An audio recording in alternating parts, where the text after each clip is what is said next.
Festival season से पहले RBI ने फिर दिया झटका। लगातार चौथी बार बढ़ा रेपो रेट।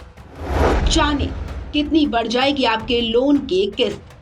लगातार बढ़ती महंगाई के कारण रिजर्व बैंक ऑफ इंडिया ने शुक्रवार को एक बार फिर से रेपो रेट बढ़ाने का ऐलान कर दिया है। रिजर्व बैंक ऑफ इंडिया ने लगातार चौथी बार रेपो रेट में बढ़ोतरी की है। केंद्रीय बैंक ने नीतिगत ब्याज दर में 50 बेसिस अंकों यानी कि 0.50% की बढ़ोतरी की है। इसके साथ ही रेपो रेट 5.90% पहुंच गया है, जो 3 साल में सबसे ज्यादा है। इसके बढ़ने से अब होम लोन समेत सभी तरह के लोन महंगे हो जाएंगे।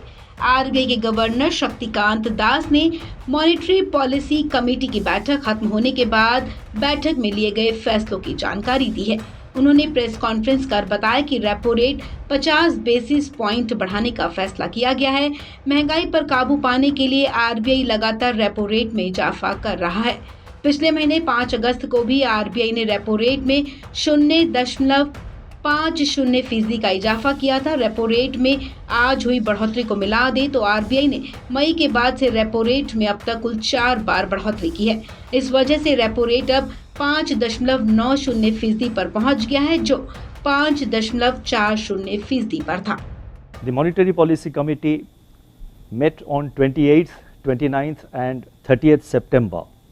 Based on an assessment of the macroeconomic situation and its outlook, the MPC decided by a majority of 5 members out of 6, and you guessed it right, to increase the policy repo rate by 50 basis points to 5.9% with immediate effect. Consequently, the standing deposit facility, that is SDF rate, stands adjusted to 5.65%, and the marginal standing facility, that is MSF, and bank rate to 6.15%.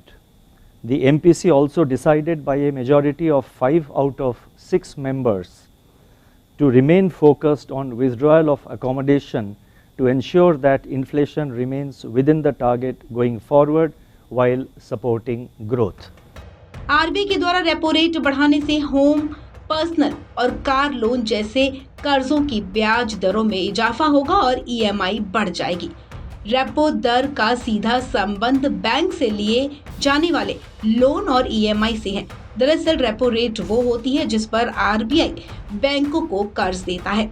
देश में बढ़ती महंगाई पर काबू पाने के लिए केंद्रीय बैंक लगातार ब्याज दरें बढ़ा रहा है, लेकिन फिर भी देश में महंगाई दर आरबीआई की तय सीमा से ज्यादा है। आपको बता दें, फिलहाल देश में महंगाई दर 7% पर है। देश में खुदरा महंगाई दर लगातार 8वें महीने आरबीआई के तय लक्ष्य सीमा से ऊपर बनी हुई है। बीते दिनों जारी किए गए खुदरा महंगाई के आंकड़ों को देखें तो अगस्त में एक बार फिर से 7% पर पहुंच गई। इससे पहले जुलाई महीने में खुदरा महंगाई में कमी दर्ज की गई थी और ये 6.71% पर आ गई थी। इस खबर में फिलहाल इतना ही। तमाम अपडेट्स के लिए आप बने रहें वन इंडिया हिंदी के साथ।